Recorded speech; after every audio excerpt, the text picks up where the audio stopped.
She is the author of the book Luis de Menezes Braganza, Nationalism, Secularism and Free Thought in Portuguese Goa. Works in the field of colonial press.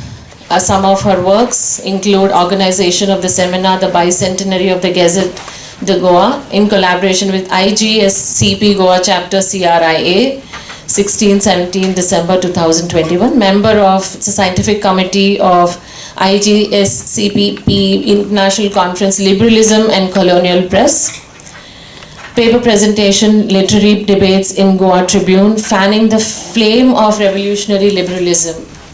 So, with this, introduction of this illustrious figure we have amongst us, let us begin the sessions. Our first presenter would be Dr. Sonal Sardesai from VMS Salgaonkar College of Law, Miramar. I request Sonal Sardesai to take over.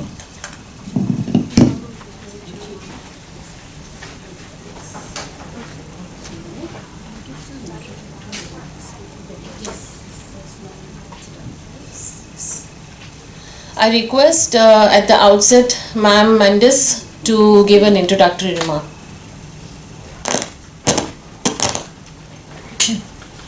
I'll just take 2 minutes. I won't take the time of the presenters. When I stand before literature writers, it creates goosebumps on me because you people have a lot of literary aptitude to write flowery language, and we people in history just write the facts as they stand, whether St. Francis Xavier or Sambhaji, we just write the facts. And sometimes we get kissed, sometimes we get slapped. So it doesn't reduce our writing less or more. But I just, a couple of days back, I was in Khajuraho, and there I saw our ancient heritage of respecting sexuality and the importance of portraying it as it is. And why I'm bringing that topic here is because there was this debate between Gandhi and Rabindranath Tagore, where Gandhi said that we need to erase these obscenity from the temples, and Rabindranath Tagore said that you cannot erase our sexual heritage.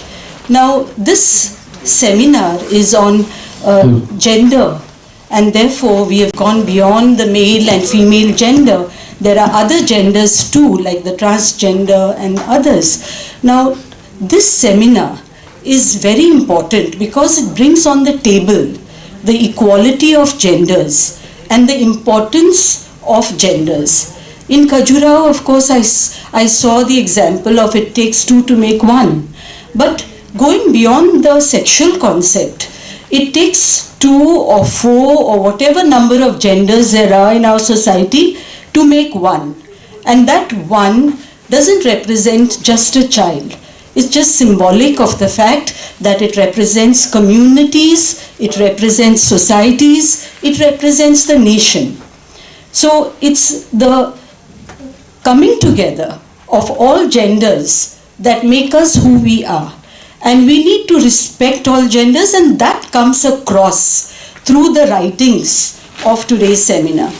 I mean, you have the texts as English writers, as teachers, you have the texts of this example in your novels. But we need to translate that study of that text into our living, into our consciousness. And that's what I hope all the paper presenters will do. Thank you. So the first, Dr. Sonal Sardesai, Legal System and Women, Critical Analysis. Please present your paper.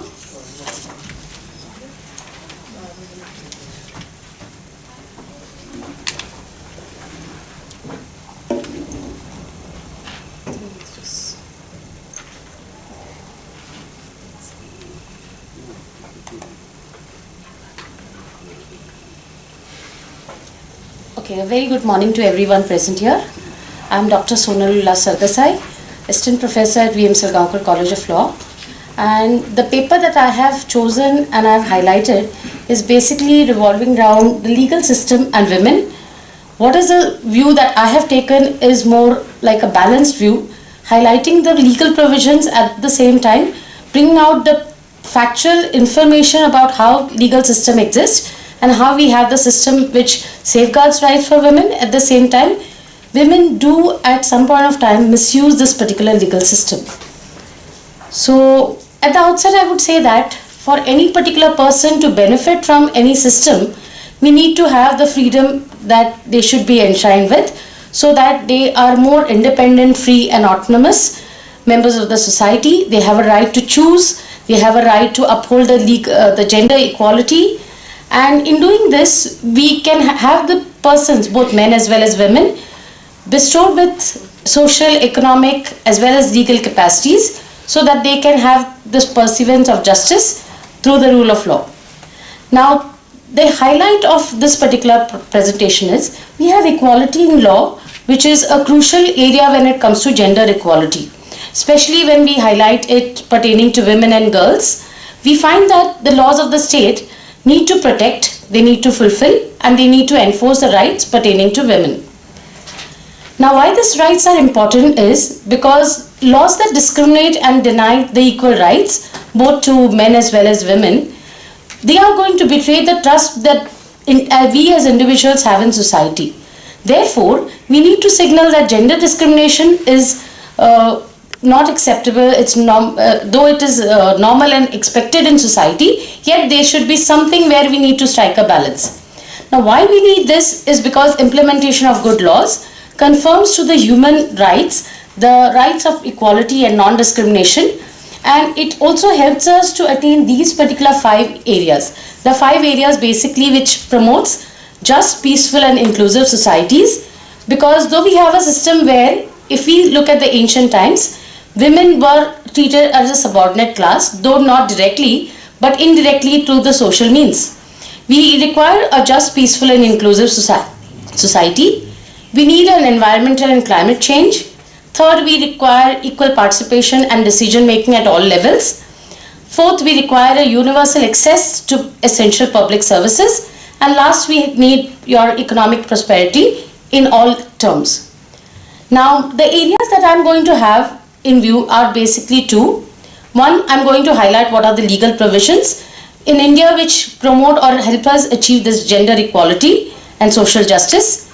And the second area, I'm going to bring out the current scenario where we have misuse of this legal provisions which affects women empowerment. So it is going to be a balanced view, considering how we have laws safeguarding. At the same time, we also have some women who take advantage of this situation. So the legal provisions that are there, I would directly go to the Constitution, which we are all aware at some point of time. Before I start with the first statement saying that the reason why I'm highlighting all these laws is because ignorance of law is no excuse. We may be person coming from different fields, but the knowledge of law is something which we may be aware of in our predominant day-to-day lifestyle. So we have a Constitution which mentions that we have our fundamental rights, we have our rights to equality before law, which is given under Article 14. We have your prohibition of discrimination, especially when it comes to your race, creed, caste, religion, etc. And we have your Article 15 which mentions about this. Similarly, the most highlighted one is your right to life and personal liberty, that is coming under Article 21, which these are the most significant one. A scenario which explains the areas in detail, we have our Article 14. I have just put these articles here for reference so that we just know what they are. Here we have Article 14 which mentions that you have equality before law, and that is equal protection when everyone is born with the same rights, but you may not be having the same enshrined to you in the legal plethora, how it's available. So therefore we say that everyone has same rights under the law regardless of your place of birth, your ethnicity, your gender, race, etc. We need this equal protection of law because we look forward to an unbiased defense of law for each and every person who is living in this particular country. Then we have your Article 15 Clause 1, which says that the state should refrain from any indiscrimination against anyone, especially when it comes to any particular laws, especially on the basis of sex, gender, nationality, etc. However, a platform which allows the state government to empower and have some special laws for women is your Article 15 Clause 3, which clearly says that the state should provide unique arrangements when it comes to benefit for women and children. Now coming to the platform where we have 15.3 implemented, we see that we have your Child Sexual Harassment Act, we have your, that is the POXCO Act, we have your Domestic Violence Act, the Workplace Harassment Law, we have your particular sexual abuse legislation, which was the Criminal Law Amendment. All these highlight that we need to have, and we do have, some particular legislations which time and again are enforced, safeguarding rights of women and children. Then comes to Article 16 Clause 4 that says that we need to have equal chance met out to everyone irrespective of your gender. So whether it is a male, female, everyone needs to have a chance involving education and distribution of any post within the state. Then of course we have your other areas which are enshrined under Article 39 Clause A, 39 Clause D, which mostly highlights your equal pay for equal work. Likewise, we have this fair compensation for fair work, which was one of the bases for your Equal Remuneration Act that followed later on, because women were discriminated in their pay structure as compared to men. Then of course we have your Article 39A, which promotes justice on an equal footing, especially when it comes to free legal aid. Many people are not aware about these conditions, and therefore we need to strike a favorable conditions for assessing justice. Of course, we have in addition Article 42 that requires the state to organize provision for maternity aid and fair and reasonable working conditions. We have in addition 46 that highlights how we can provide for scholastic and financial woes when it comes to scheduled caste, scheduled tribe and other underprivileged public community. Likewise, we have 47 and 51A, which also joins the line in the same structure. We have this area which comes under Article 243 onwards, which mostly deals with the area which was the basis for your women reservation when it comes to reserving women for at the panchayat level, at the Lok Sabha level, etc. Now coming to the other legislations in addition of constitution, I would clearly highlight some specific legislations which are having a predominant role. The first one which takes the highlight is the Protection of Women from Domestic Violence Act. Of course, this is the first legislation which recognizes 5 types of discrimination against women behind closed doors, which may range from physical to your sexual, economic and other particular violences. Now why I am mentioning this, because this is the first legislation which mentions your civil remedies and protection orders and legal aid when it comes to women. The second one that is known to us is the Sexual Harassment Workplace, that is clearly highlighting a prevention, prohibition and redressal mechanism. It says that we have an internal committee which is going to address, and this particular act gives a framework where you can report incident, conduct inquiries and provide for redressal when it comes to any workplace mechanism of sexual harassment relating to women. The third one is the Dowry Prohibition Act.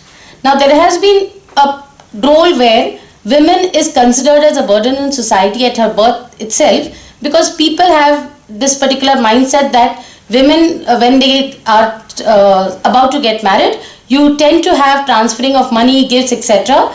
and that is going to be the amount that is going to be paid, which aims at it more or less reflects that women are considered as more like an object.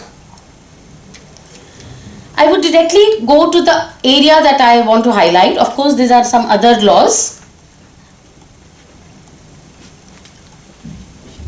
The first area that I find is there is an implementation gap. There is lack of awareness. We have cultural differences since India is a country with various different religions and societies. We have social attitude which hinders this particular realization of women's right. Now one area that I highlight, I have a scenario here which was put forth by the NCRB. I will directly go to the chart. The chart which reads a data that we have maximum amount of cruelty which is done by husband and relatives faced by women on account of this particular scenario, where we have the rates of crime against women per lakh which keeps on increasing, though we have different legislations in place. Now, the second part of my area which I mentioned was misuse. The misuse that we have pointers to that area. We have the pattern and dynamic of misuse of your legal provisions. We have social attitude, your social economic factors, your power dynamic, all these play a role. I will mention the reason why people misuse this particular act is. The first one is because we have prevalence of misuse is basically because people tend to have various reasons. It could be your reasons of monetary, it could be financial, etc. However, one particular area I've highlighted is, though considerable small section of people misuse it, of course we may have the data of misuse only amongst the reported crime. I have two pointers here. One, most of the crime are not reported for various reasons of social stigma, etc. And second, the ones overall cases which are reflected here clearly bring out that we have false accusation, manipulations and abuse of legal provisions. Coming to the last part of balance, I feel that we need to have effort in creating a law awareness, promoting this particular ethical practices where we can have a fair and impartial legal system. Of course, I have also laid down the reasons which I will just point out the 5 reasons overall. One, we have gender biases, social expectations, we have some economic motives of some people, we have lack of awareness, we have an adversarial legal system where delay in the legal system allows people to take advantage, and we have societal norms due to prevalence of patriarchy. Now, as a result, all these particular things have affected women in society to a large extent, and this has led to the present situation where though women are working in a scenario where they are handling many things, yet the legal system, which is just keeping on adding to the legal provisions, may not address it and have proper implementation in place. With that, I come to the end of my presentation. Thank you.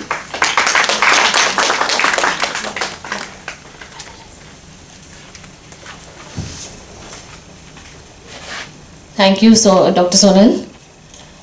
We have our next presentation by Ms. Sandra Pereira from Dempe College of Arts and Science, Miramar, and she will be talking about promoting gender equality in the distribution of medical resources and rationing, challenges and strategies. So before Sandra Pereira's presentation, I would like to let everybody know that request everybody to stick to 10 minutes. So we will be giving warning chats once in a while, but kindly adhere to the time limit. Thank you so much.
Good morning, everyone.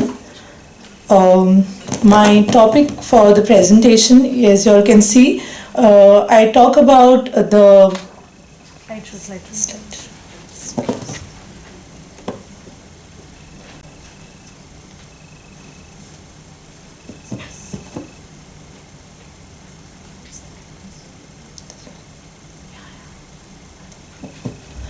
I'm talking about the promotion of gender equity in distribution of medical resources and rationing. Now, for me, health is the most important, and earlier we used to say health and wealth. Okay, so I give more importance to health. Okay, in that case, because I believe that if we have health, then only we can achieve wealth.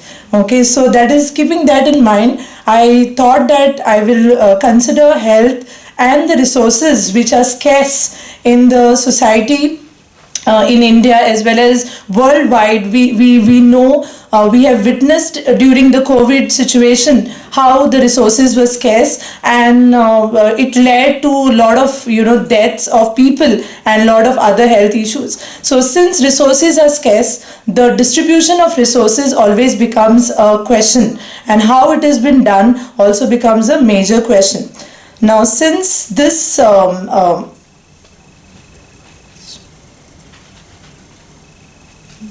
excuse me, Jyoti.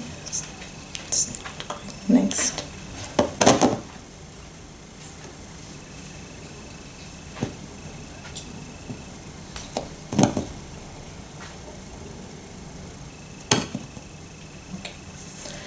Yeah, so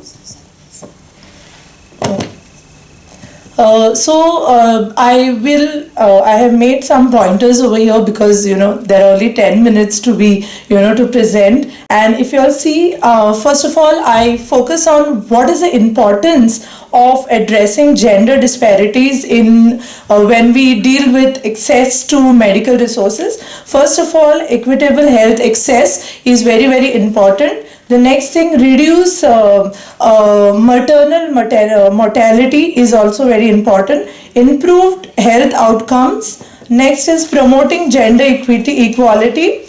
Better understanding of gender specific health issues. Now, gender specific, I basically mean that when we talk about women, or when we talk about the LGBTQ plus community, the treatment or the medical facilities which are related to them needs to be given a lot of attention. Okay, and the gender specific disorders which are there, for example the breast cancer or other issues, has to be given focus on.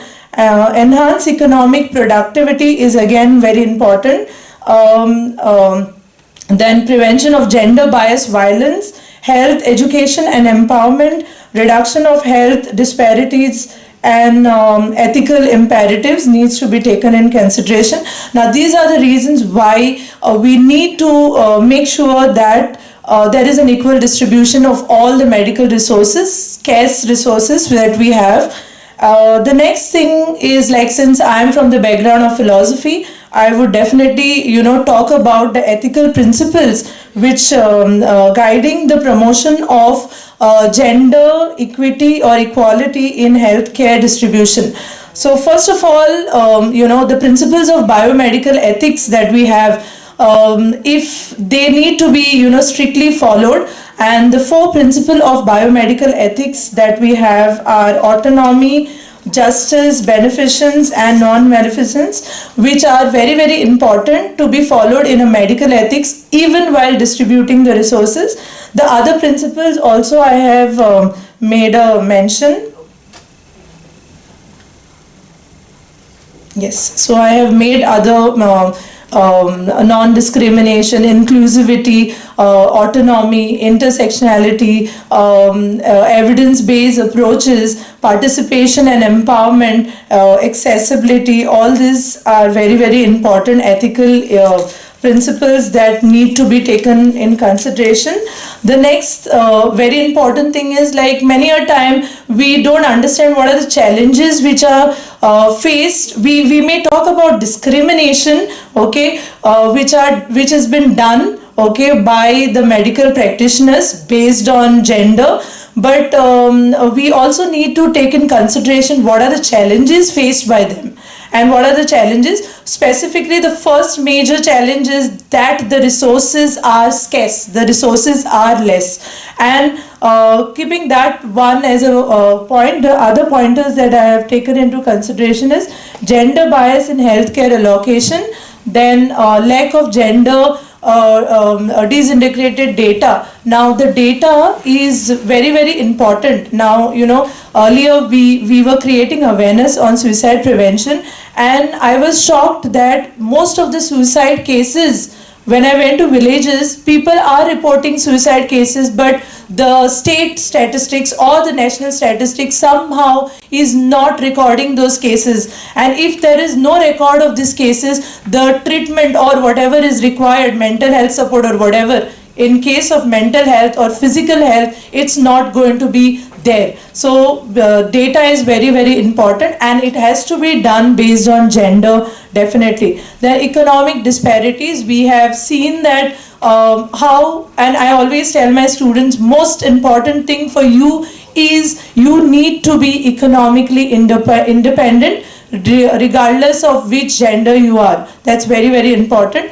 Socio-economic factors, cultural norms, and geographical accessibility is another very important factor.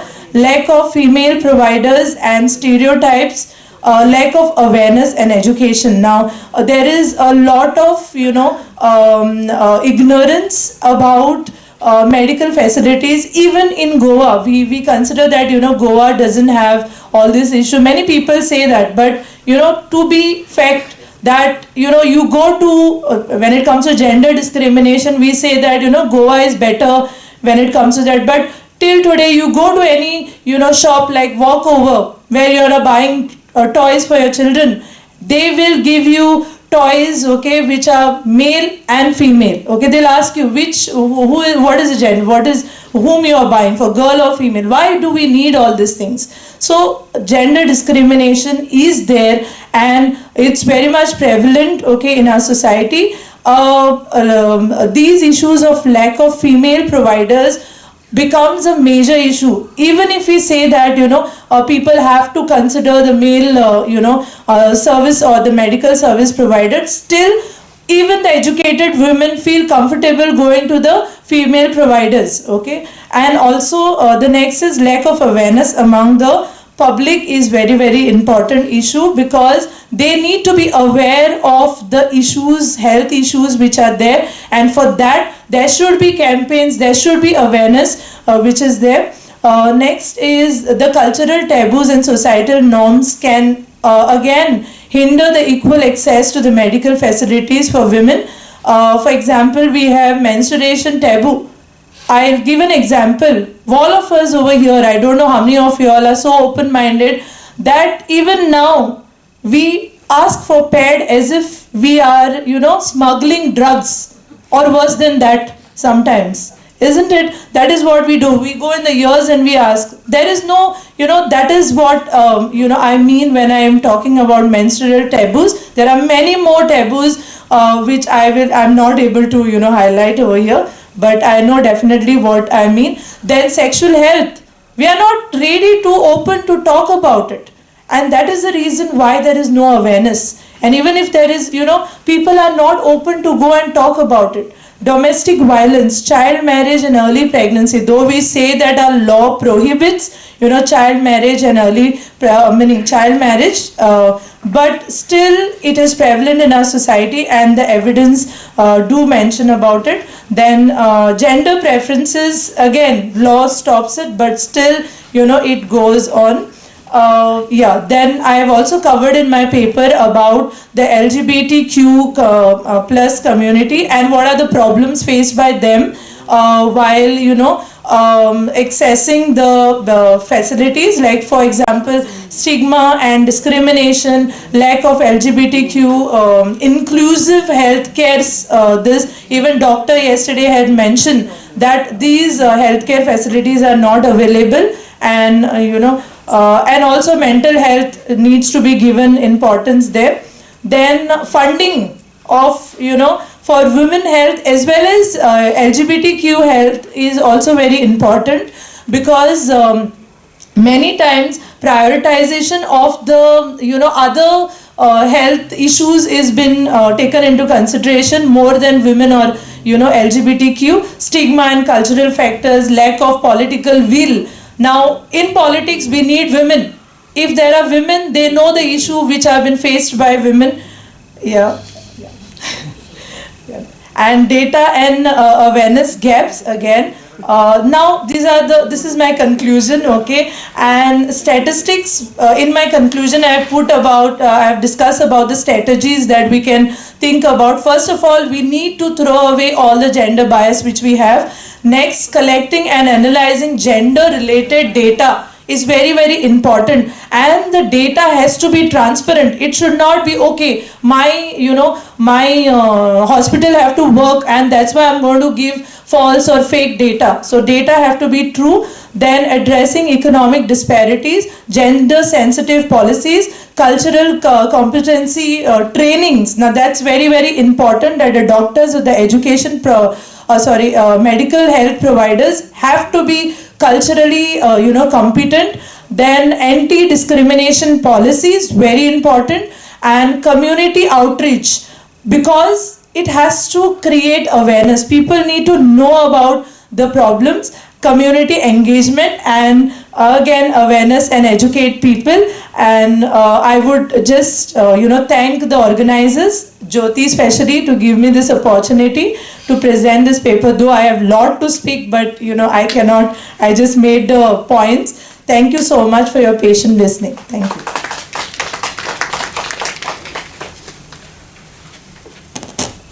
Thank you, Sandra. I'm so sorry. Actually, I feel very bad with such intellectual topics being discussed here on this platform. We have time constraint. Otherwise, we won't be able to give equal opportunity for all the paper presenters to speak here. That's the only condition. Otherwise, I'm sometimes getting absorbed in the discussions here as well. Our next speaker is Dr. Shefali Kale. Her topic is Gendering the Divine, Response from Feminist Philosophy.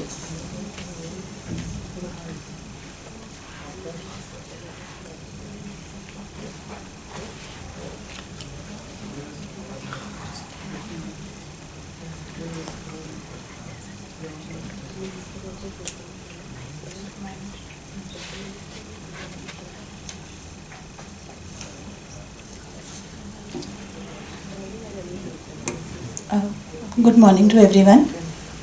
So the topic of my presentation is Gendering the Divine, Response from Feminist Philosophy. A quick okay, what does it go, Jyoti?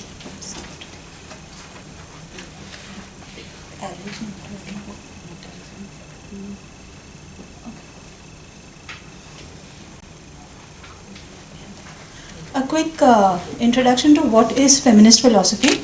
So, feminist philosophy today is recognized as one of the subdivisions of philosophy.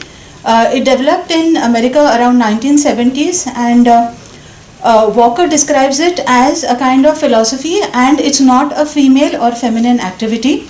It is a method, not a topic. The task of such an enterprise is to examine what the androcentric biases are present in religions, to highlight, disciplines including religion, to highlight how such issues as race, class and other related factors are neglected by studies, especially when they are influenced by socially privileged. The major issues that it deals with are sex, gender and so on. Now coming to another important concept, and the entire presentation is based around this, that is a hermeneutical injustice. Here, hermeneutical injustice is basically a kind of epistemic injustice. It is a wrong that is done to a knower. In this case, it's a woman in her capacity as a knower. Miranda Fricker is the one who's attributed to the usage of this word. She calls it as describes it as an injustice of having some significant area of one's own social experience obscured from collective understanding owing to a structural identity prejudice in the collective hermeneutical resource. So it results basically in the subsequent exclusion of a woman in this case from a practice or area which otherwise would have been of value to the participant. Now such a hermeneutical disadvantage makes the subject incapable of making sense of her mistreatment and thereby unable and prevent to seek measures for it. So the present paper tries to highlight the hermeneutical injustice that occurs when God is gendered as male, and the response, and it looks into the responses that are offered by feminist philosophers as a remedy to the same. Now, coming to the main topic of gendering the divine, God as male has been treated as a problem by the feminist thinkers. Mainly it starts with the Western tradition, and today it is percolating slowly in our tradition as well. Mary Daly sums it up by saying that if God is a male, then male becomes God. A corollary of this is when God as the father stands in a hierarchical relation to the world in the same way male stands with society, the society which comprises of women, children and nature. In this case, when man becomes the standard model, the woman therefore becomes the other. By emphasizing the transcendence of God over the world, the encompassing nature of the divine power, self-sufficient divine will, theism produces a patriarchal consciousness in which man becomes or gets represented as God. Feminists have critiqued the way theology perceives male God through male experiences and the usage of male metaphors. Though God transcends gendering, it is a common practice to refer to God by using male pronouns and male images. Such images are then used as authority to subordinate women. Now, where is this imagery to be found? You can see that in religions as Hinduism, Jainism, Buddhism, Judaism, Christianity, all have male imagery. In Hinduism, we have the three male godheads, which are Brahma, Vishnu, Mahesh. You have Buddhism, though Buddhism is an atheistic religion at the inception, but today in the practice of Buddhism, Buddha has become the male god. Okay? Because if you see any Buddhist temple, they do place the idol of Buddha in the center and you revere Buddha as God. The Tirthankaras of Jainism, now Jainism is another atheistic religion, but the Tirthankaras play a great role in that, and if you see, all the Tirthankaras have been males. In Christianity, the masculine metaphors are used such as father, lord, husband, he. The rabbis, which are the priests of Judaism, they call God by names as Father of Mercy, King of all, He, God as Lord. So, if you have seen consistently, there has been male metaphors that have been used, and therefore this I propound that has led to the othering of women in these religions. Let me also say these are not the only religions, but to the purposes of the paper, I have stuck to a few. Now, how does this othering of women is manifest? In Hinduism, if you say how is a good woman defined, she is defined as depending upon the various stages of her life and as how she is seen with the man, because she, as a child she is obedient to her father, the elders. As a householder she serves her husband, and then again all her activities are surrounding the house. Women could not become priests, and one of the reasons why this was given because of her menstruation, because that's supposed to render your body as impure.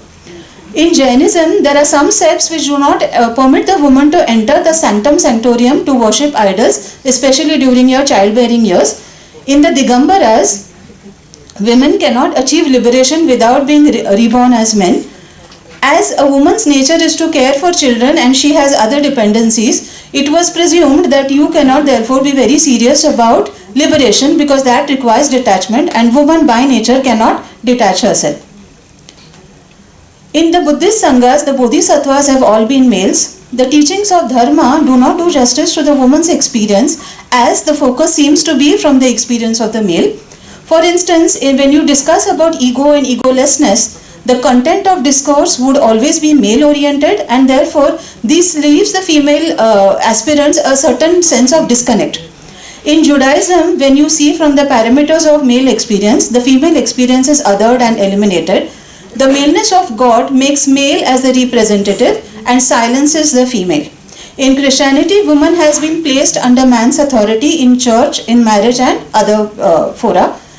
Women are excluded from churchship leadership positions. As per the canon law, women were expected to be silent in church, and and it was deemed shameful that a woman should so speak in church. Now, there is, however, in most religions, the concept of sacred feminine. In Hinduism, you have the three female goddesses occupying the positions of creator, preserver and destroyer. So you have Durga, you have Lakshmi, Parvati. In Jainism, I came across Sola Satis. Though Jaina does not have a female goddess per se, there is a notion of Sola Satis. And the Yakshinis are supposed to be spiritual attendants of the Jinas. In Buddhism, you find three kinds of male deities: the Dharma, Yidam, and Guru. In the Guru, you have the deity playing the protector. So there are instances like Kala Devi Tara. The Yidam is supposed to be an enlightened meditational deity. There are deities like Mahadevi Vajrayogini. The Guru figure is generally the founder of the lineage. So you have a goddess or deity named as Niguma. In the Kabbalah, which is the mystical side of Judaism, you have the concept of Shekinah, who is supposed to be the immanent power of God.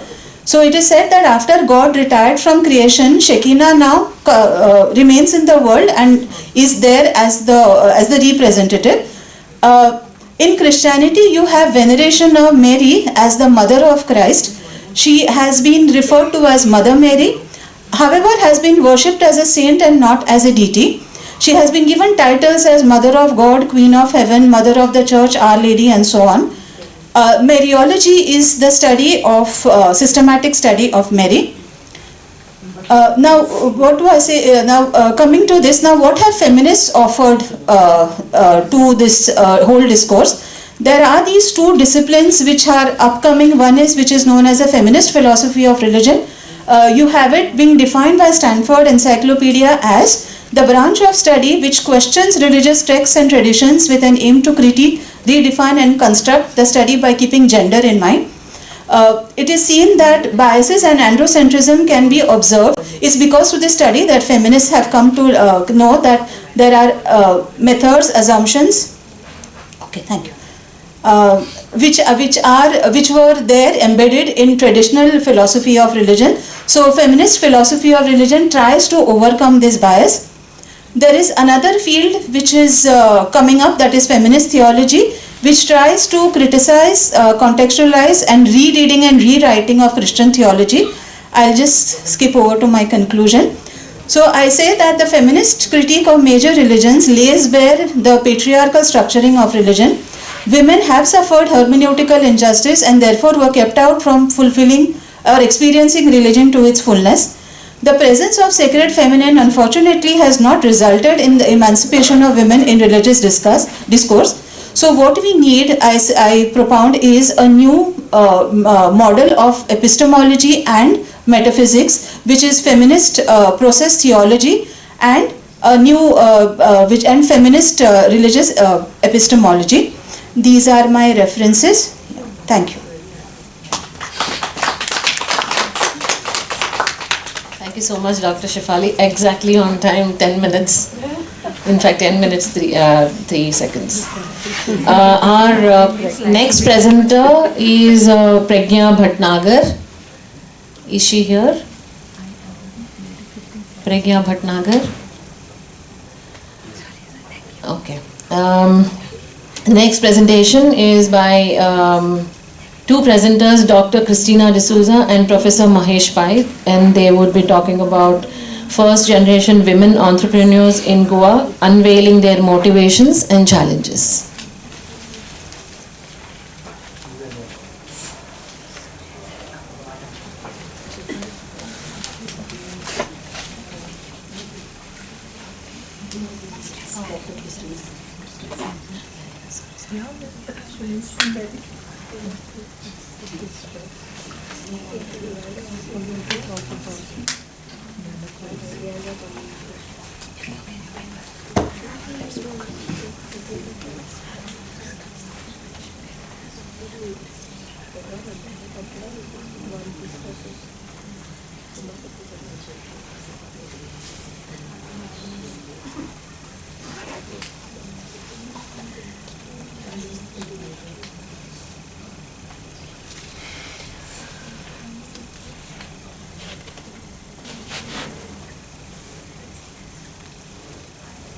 Chairperson of the session, Professor Sushila, and participants, very good morning to you all. Our paper unveils the motivations and challenges of first generation women entrepreneurs in Goa. The definition by Malhan and Malhan summarizes the meaning of a woman entrepreneur. The objectives of the study are to examine the business profile of first generation women entrepreneurs in Goa, to understand the push and pull factors motivating them, and to investigate the challenges they face. The sample of the study constituted 200 first-generation women entrepreneurs randomly selected from the 2 districts of Goa, North and South. The respondents were from the agricultural, manufacturing and services sectors. The snowball technique was used to contact the respondents. The structural questionnaire was prepared based on the research articles by Sansgiri and others. And the structured questionnaire, the items included business background of the respondents, motivating factors, challenges faced by these respondents. Once the structured questionnaire was framed, it was presented to a selected group of well-established women entrepreneurs in Goa for their expert comments and suggestions. Incorporating their suggestions, the structured questionnaire was finalized and used for the study. The data was collected from primary and secondary sources. The primary data was collected using a structured questionnaire that was administered to the respondents. The interview method was used to collect the data. The data was collected and analyzed using percentages. The study is exploratory and descriptive in nature. The business profile of the respondents include sector-wise distribution of the enterprises, classification of the enterprises, sources of finance and marketing of the products. Can I have some water, please?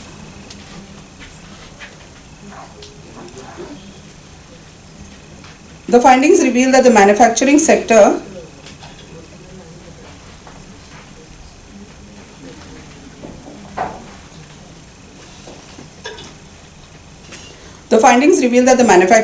is the most preferred sector for majority of the respondents, followed by the services sector, and very few of them showed any business interest in agro-based sectors.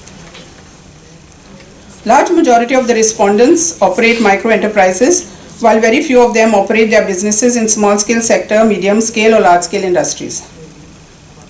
The respondents mobilize financial resources mainly from their personal savings to establish their business ventures, besides using to a very limited extent other organized and unorganized sources of finance such as bank loans, government loans and borrowing from family and friends. The respondents have adopted various modes of marketing their products from traditional to contemporary methods. Majority of the respondents use social media handles to market their products such as Facebook, Instagram, followed by word of mouth and family and friends. The factors motivating individuals into entrepreneurship are classified into push and pull factors. The pull factors are intrinsic motivating factors that attract individuals to create and establish new enterprises. The findings reveal that the financial independence and control over their finances, the desire to be businesswomen, experiencing a sense of self-achievement, and being an inspiration to other women were the 4 main pull factors motivating majority of the entrepreneurs into entrepreneurship. The rest of the pull factors influenced only some or few of the respondents into entrepreneurship. The push factors are motivators that force individuals to engage into entrepreneurship. The push factors motivated only some of the respondents into establishing their business ventures. Majority of them didn't perceive the push factors to be strong motivational factors influencing them into entrepreneurship. Thus, the push factors hardly played a major role in motivating majority of the respondents to set up their business enterprise.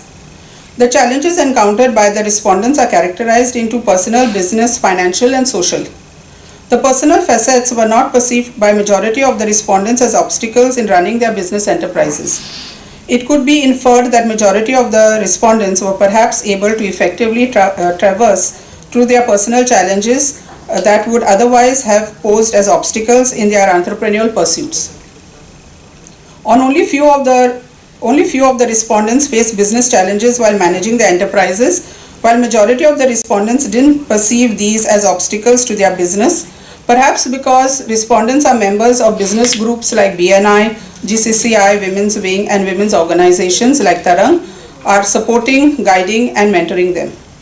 On the various facets of financial challenges, few of the respondents encountered problems while managing their business, while majority of the respondents reported that they faced no financial obstacles while running their enterprise. This perhaps may be because majority of the respondents established their businesses using their own personal savings rather than depending on bank loans, government loans, as we have observed earlier in the business profile of the respondents. Majority of the respondents face no societal barriers while running their enterprise, indicating that the society in Goa is progressive and encourage female participation in the business world.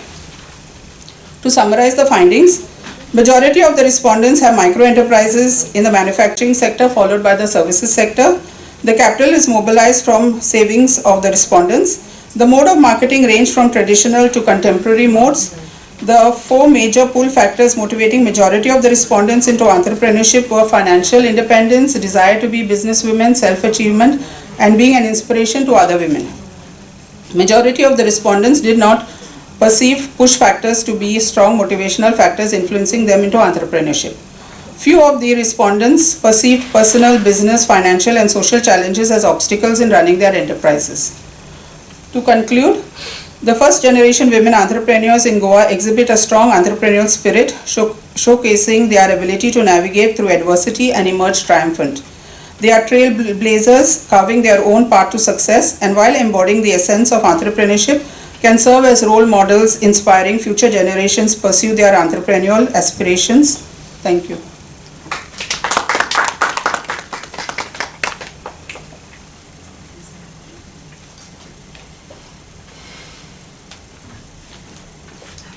Thank you, ma'am. Thank you, sir. Our next paper presenter, Virginia Dias, she would be talking on the topic Gender and Religion, Exploring Feminism in Religious Context through The Handmaid's Tale.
A very good morning to all the paper presenters here.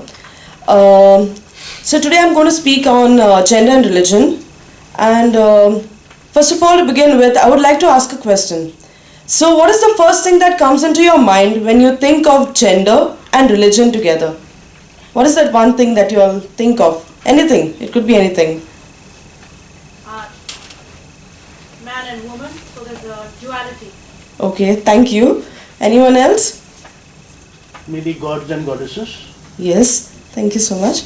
Yes, so gender is a very central part of religion, and gender can confine gender roles and gender can even empower gender roles. So today I'm going to speak about gender and religion, and the title that I have given my paper, Gender and Religion, Exploring Feminism in Religious Context, to The Handmaid's Tale. So, yeah. So, first of all, I would like to talk about the author, Margaret Atwood. She was born in Ottawa, Ontario, on November 18th, 1939. She published her first book of poetry in 1961 while attending the University of Toronto. She later pursued a career in teaching at the university level. Her first novel was The Edible Woman, was published in 1969. So, there's a very famous line at the beginning of the text which says, "And when Rachel saw that she bare Jacob no children, Rachel envied her sister, and said unto Jacob, Give me children, or else I die. And Jacob's anger was kindled against Rachel, and he said, Am I in God's stead, who hath withheld from thee the fruit of thy womb? And she said, Behold my maid Bilhah, go in unto her, and she shall bear upon my knees, that I may also have children by her. So this first very line comes from the Old Testament of the Bible, and the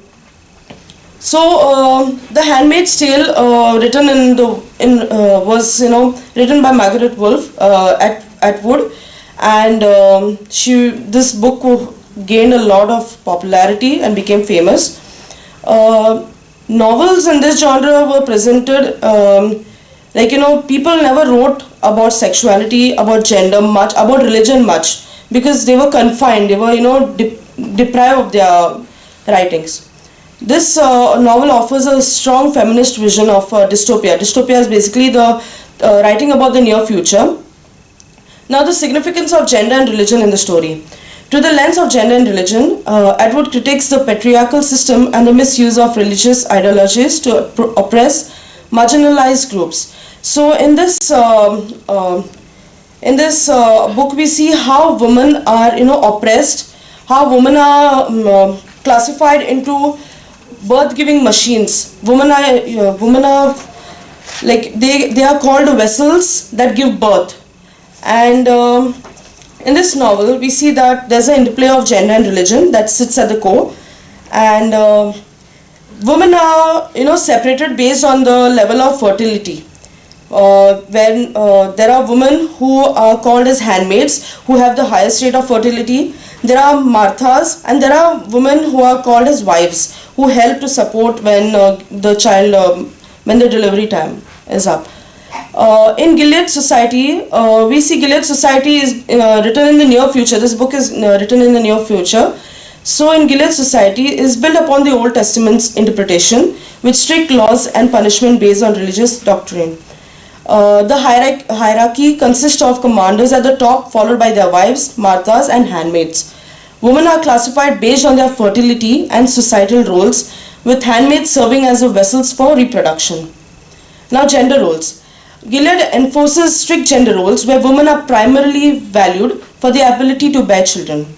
So, in contrast with contemporary society, we see that gender equality emphasizes more on traditional norms and subjugates women. And in Gilead Society, we see they are known as vessels for reproduction. There are two quotes that I quoted from here. One is based on gender, one is based on religion. Better never means better for everyone. It always means worse for some. This was by one of the protagonists, Offred. The second quote is, a rat in a maze is free to go anywhere else as long as it stays inside the maze. So this is wherein women were confined within a room. They had to be there. They couldn't go out. They couldn't explore the world outside. Analysis through feminist lens, gender roles and patriarchy. We see that the rigid gender roles enforced by the patriarchy regime in Gilead highlights the way in which women are subjugated and controlled by men. To the lens of feminism, the novel exposes how patriarchal system seeks to maintain power by restricting women agency and autonomy. And the second one is reproductive rights. The handmaids are systematically raped and commodified. So there is a commodification of women done there, and based on the fertility, highlighting the dangers of society that seeks to control women and bodies and their reproductive choices. Then we have the resistance. So whenever a woman would resist, whenever woman would resist, they would either kill her or they would send her to places to work where she would die a very bad death.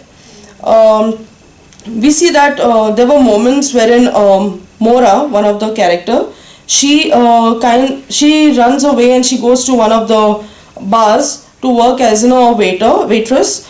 But then later on they find her and they get her back and she's killed. The male gaze and objectification.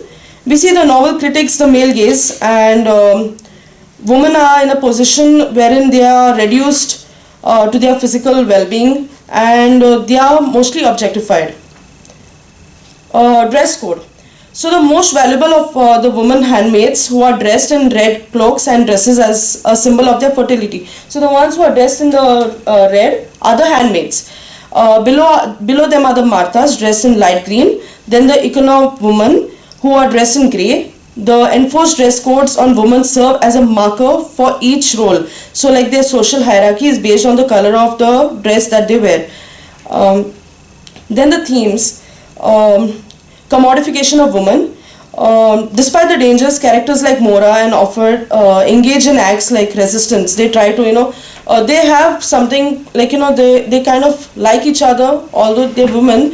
So we see that there is the author tries to bring in lesbianism, which is not accepted in society back then.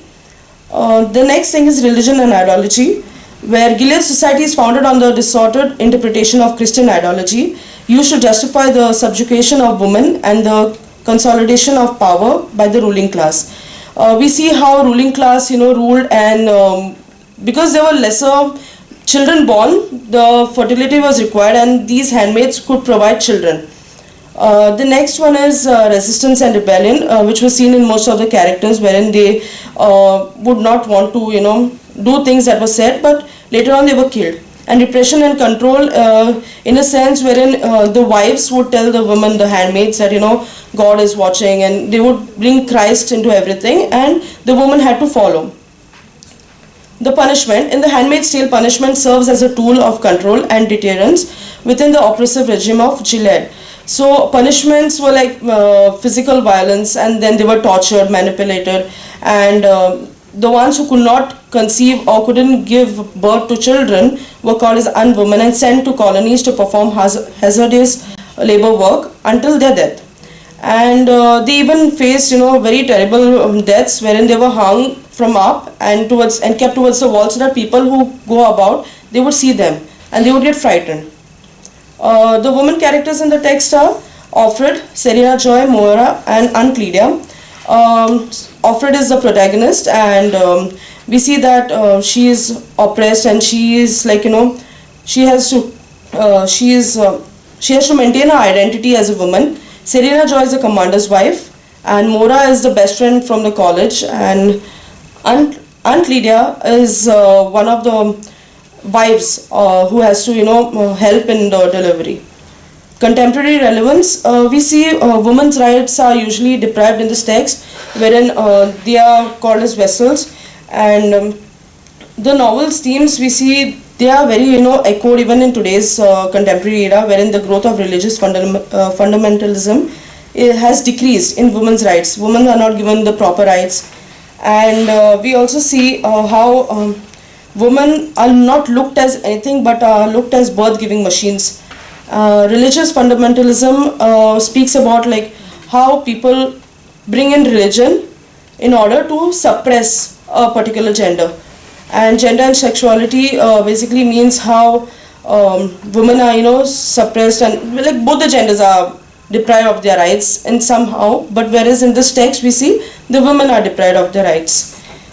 In conclusion, The Handmaid's Tale, gender and religion intersects to create a dystopian world, and through feminist lens we see that novel critiques the patriarchal power structures, and also we see how Atwood underscores the urgent need for feminist resistance against the intersection of gender and religion that perpetuate systems of oppression. These are my works cited. Thank you.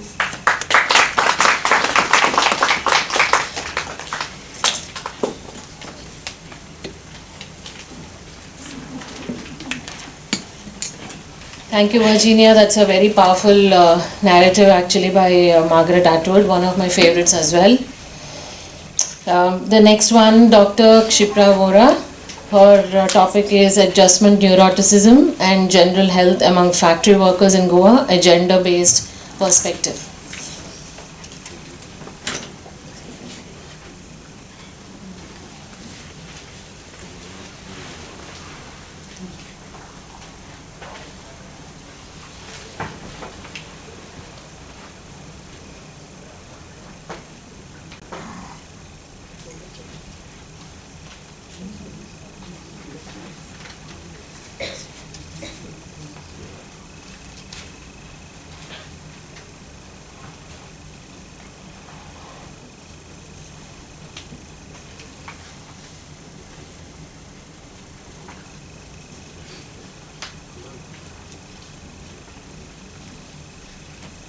Thank you, Jyoti, and good morning to everyone present here. We've seen right through divine and fictional characters to actual persons, the gender divide. And my paper wants to assess whether statistically is there a gender divide. Right, so let's see if the numbers make a difference between men and women. Now, my paper titled Adjustment, Neuroticism and General Health Among Factory Workers in Goa, a Gender Binary Perspective. For the purpose of data collection, I've limited to male and female because the other genders were not available. When we look at the whole factory worker situation, the whole basis of the research is by the WHO definition on occupational health, which talks about or highlights the promotion and maintenance of physical, social and psychological well-being of workers. It talks about the prevention among workers of departures from health, psychological as well as physical, caused by their working conditions, and of course in adaptation of work to man and each man to his or her job. A meta-analysis that I undertook to understand what is the current scenario when we want to understand adjustment and health among factory workers, we realize that right since 1990s to relevant even 4 decades later today, we realize that we have this recurrent themes of psychological problems, adjustment issues because of work environment, feelings of inadequacy, lowered self-esteem, dissatisfaction. The reasons for a lot of psychological vulnerabilities stem from long working hours, pressure of work, night shift, lack of sleep, unhealthy levels of stress, resulting in illnesses and disorders, mental disturbance, mental health issues. Now, what was striking is these were themes that we had, were relevant right since Industrial Revolution, and today even with the IT boom and with a lot of awareness, we have the same current themes available. In fact, if we look at the study by Chagas M. and et al. In the Goan context, these are the same findings that are relevant today. So, it's about time that we wake up to the gender divide and understand how do we work on occupational health. The changing trends highlight the indicators of stress relating to human-computer interactions. Beyond the regular stressors that again the review highlights, which include high workload, work pressure, diminished job control, inadequate employee training, to the use of new technology, monotonous tasks, poor supervisory relations, we have newer stressors that have emerged which can be primarily tied to human-computer interaction. The effects of stress of human-computer interaction in the workplace have been increased because of physiological arousal, somatic complaints, especially of the musculoskeletal system, mood disturbances, particularly anxiety, fear, anger, and diminished quality of work life and reduced job satisfaction. Understanding this, the research gap that my review highlighted was to understand that, it's a common finding that stress at workplace is an increasing concern and it can impact our psychological well-being, general health and adjustment. But what are the kinds of demand that workplace has, the kind of control that we have on the situation? Is there a demographic influence on these variables? Keeping this in mind, my current study is an exploratory study which attempts to understand the relationship between adjustment, neuroticism and general health. These are being my testing variables among factory workers in a quasi-social setting in a genderly based binary perspective. Now, the study raises following research questions. What would be the patterning of adjustment neuroticism across the gender? How would factors such as gender and years of age impact impact general health, and is there any interaction between these variables? Now, I sourced 70 factory workers as my respondents from organizations. Informed consent, confidentiality and ethical considerations were deliberated. It was a convenient sampling.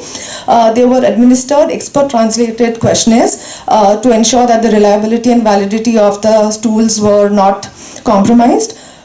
Personal data sheet, adjustment neuroticism inventory. Basically, this adjustment neuroticism inventory is measuring adjustment on a binary component with adjustment and maladjustment on the other end. So it has aspects like self-esteem and self-inferiority, happiness, depression, calmness, anxiety, naturality versus obsessiveness, independence, dependence, feeling of being healthy, hypochondriasis, and innocence versus guilt feeling. The general health questionnaire by Goldberg and Hiller assessed aspects like somatic symptoms, anxiety, insomnia, social dysfunction, and severe depression. Inferential statistical analysis, including percentage mapping, Pearson product moment correlation, t-test, one-way ANOVA, and two-way analysis of ANOVA was used. my analysis would be on patterning, the relationship between adjustment and general health, the assessment of adjustment neuroticism, general health, and the interaction between the two. Now, if we look at this table, the patterning shows that this is a table which shows that across male and female and across the aspects of adjustment, what is the percentage of individuals which are well adjusted, which are normally adjusted, and which are maladjusted. If we go right down to the adjustment neuroticism level, the one which is bold and highlighted, we realize that there is no female which shows well adjusted. We have a very increasing level of maladjustment, and overall as well, there is an increasing tendency of maladjustment, and females tend to have higher maladjustment than males. The relationship between adjustment and general health was also studied.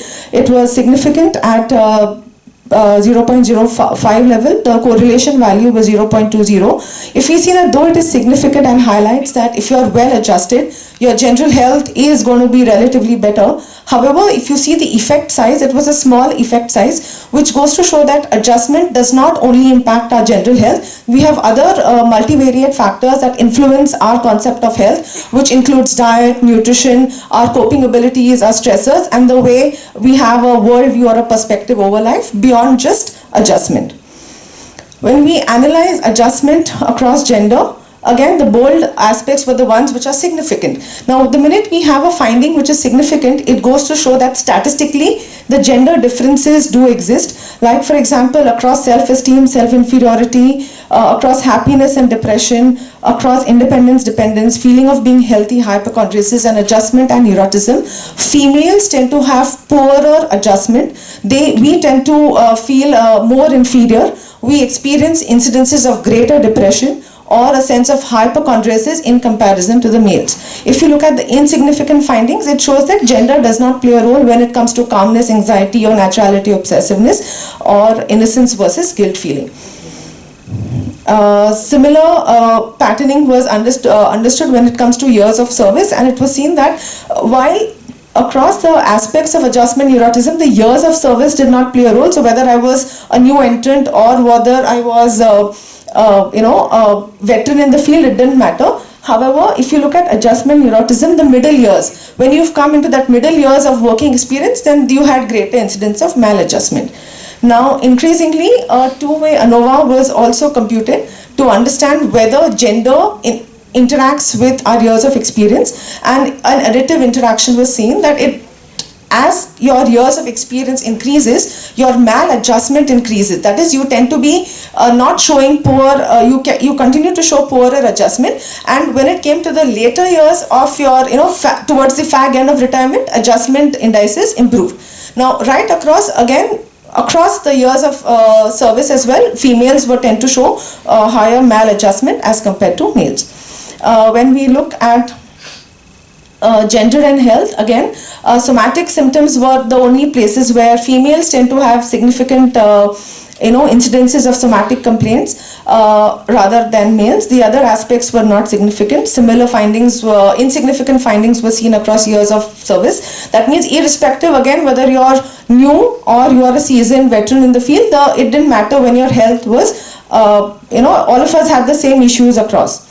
Now, interestingly, if we analyze the findings, we can see that the nature of work, job security, and safety concerns at work, kind of pushed people towards maladjustment, because right through our patterning, if we see that there is an incidence of greater maladjustment than adjustment. So, as a workforce, there is a lot of issues with adjustment and general health. When it came to comparison between the males and the females, females exhibited poor adjustment, skewed work-life balance, and also an increasing awareness about their maladjustment. Like when we see somatic symptoms which are high, we tend to realize that females are more perceptive towards the physiological changes that are taking place in the body. Again, with the menstruation, through your large part of your fertile years, you are very constantly aware of how your body is reacting to every situational environment. So that kind of predisposes us to be more aware about the stressors and the impact the stressors can have.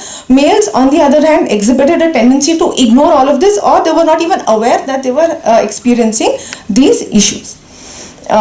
differences, these were the few implications. The link between women's ability to mobilize self-esteem and work-related stress, administering targeted oriented interventions. Findings also point out to the implications for human resources departments to apply strategies that would suit males and females accordingly, and provision of basic healthcare, nutrition and sanitation.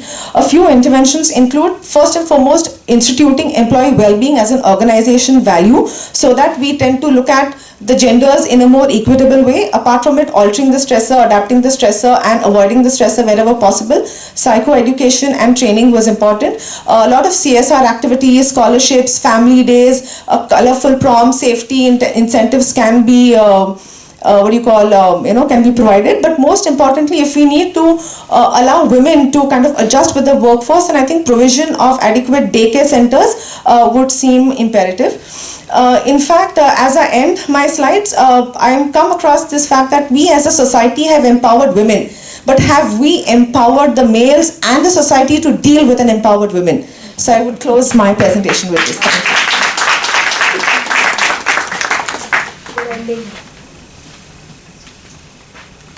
Charity begins at home.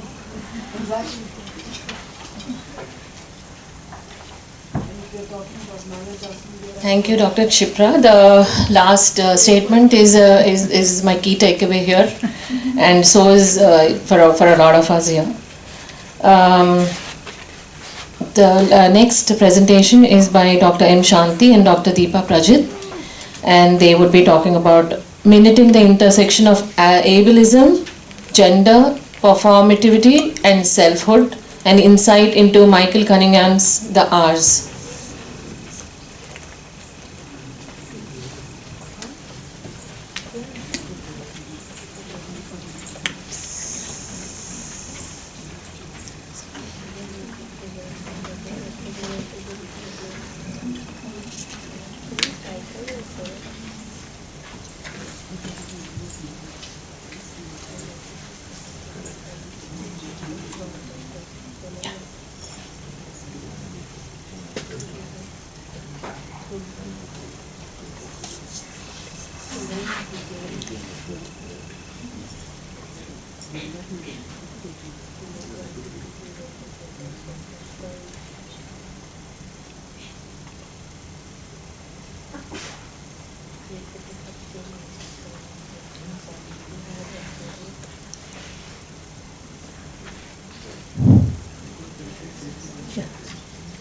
Good morning to the respected chairperson of this technical session, Ma'am Sushila, sorry, and the members of the Women's Commission, the paper presenters, teachers, and dear students. In any seminar, it is the time limit, only 5 minutes. Only 7 minutes, only 10 minutes. It becomes very difficult to present our views in 10 or 12 minutes, because the research, what the researchers put in, is something which we cannot justify, and we cannot make the delegates or the audience to realize that what we want to say. But anyhow, we will try to minimize in 10 minutes. Jyoti, I promise that. Women's long battle has been with the image of women created by men. For men, an image women has been saddled with the longest time. The image accrues positive qualities to men and leaves women playing second fiddle to languish in servitude. In her review of German Grier's Shakespeare's Wife, Marilyn Elam begins by opening that in the 1960s, 70s and 80s, feminist writers attacked many false assumptions that were deeply embedded in Western history. They questioned the age-old depiction of women as weaker vessels, inconstant, devious, mindless, uncreative, and constitutionally incapable of civic leadership. When re-examined by second-wave feminists, these traits were exposed as mere stereotypes intended to limit women's options and keep them under male control, unquote. Women have been taking strides in every human sphere of the intellectual domain, yet she continues to be held back by societal expectations of appropriate feminine behavior. Elam's lines confirm that the battle is far from over. and that fresh insights from other spheres need to be collated to push the feminist agenda of equality. Kathleen Woodwork speaks of anger as a binding force to be used to begin and sustain offensive against such marginalization. Woodward's remarks in the societal politics of anger and aging on the delicate issue of age-appropriate behavior where emotions are concerned. While aging is not only permitted among men, aging in men is seen as the zenith of success for men, whereas women are continued to be judged on the scale of appearance and the preservation of the ideal of youthful beauty. The roles reserved for older women are in the capacity of confidant to the younger generation, of dishing out advice, absorbing youthful passions and neutralizing them in favor of more rational.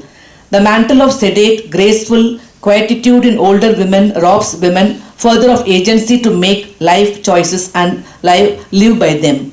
The methodology what we have used is that we used the R's, that is Michael Cunningham's novel, and which depicts the theme that denies women the freedom to be of agency and most significantly denies the women of any misstep that could injure the ideal.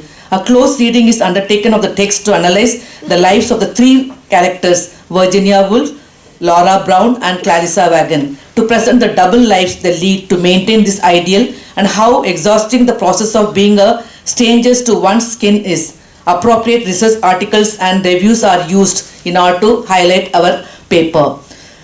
The R's is a revisioning of Virginia Woolf's Mrs. Dalloway, a sort of follow-up in that it follows the echoes of Mrs. Dalloway's thoughts through a reinvented Virginia Woolf, Laura Bell and Clarissa Wagon. The timeline is disparate. Virginia Woolf is portrayed from her process of writing Mrs. Dalloway in Richmond, England in 1923.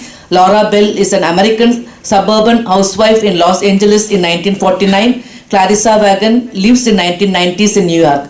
The book occupies itself in unraveling the lives of these three women in a single day, as did Woolf in Mrs. Dalloway. Virginia Woolf's proclivity to experience the nuances of every mood and social encounter is also the reason she fears the blackness that constantly threatens to scoop her up and drown her. Her sensitive nature, while it allows her to feel intensely, also stops her from being happy. Her husband Leo had sought refuge in the suburbs for Virginia's sake, yet Virginia pines for the city as it can restore her. The thrumming city life as it flashes past makes her unbeat, whereas Leo thinks it may weary Virginia and cause her nerves to jangle further. In presenting the fictional Virginia Woolf, Laura Brown from Mr. Bennet and Mrs. Brown and Clarissa Wagon as a modern day avatar of Mrs. Dalloway, Michael Cunningham has brought into play the many ways of seeing Virginia Woolf as author penning Mrs. Dalloway, as a suburban housewife, and as the character Clarissa Dalloway. This trio exemplifies the earlier quote of Woolf on every woman. The rich layers of allusion in the repeated use of Woolf's quotes, incidents and passages from Woolf's life and works along with the stream of consciousness mode is a full-on experience of Virginia Woolf. Virginia Woolf battles depression and morbid anxiety, and in the end, she commits suicide. Laura Brown feels straight-jacketed by her role as a housewife, leaves her son Richard to her neighbor's care, and checks into a hotel so she can read Mrs. Dalloway uninterrupted, while she contemplates suicide, whereas Clarissa Wagon is witness to Richard's suicide. Virginia Woolf suffocates in the suburbans, the stultifying air in exchange for London's more effervescent vibes. The constricting hold of societal role playing detaches the women from the lives they lead, leading to cognitive dissonance. They are exiled from their selves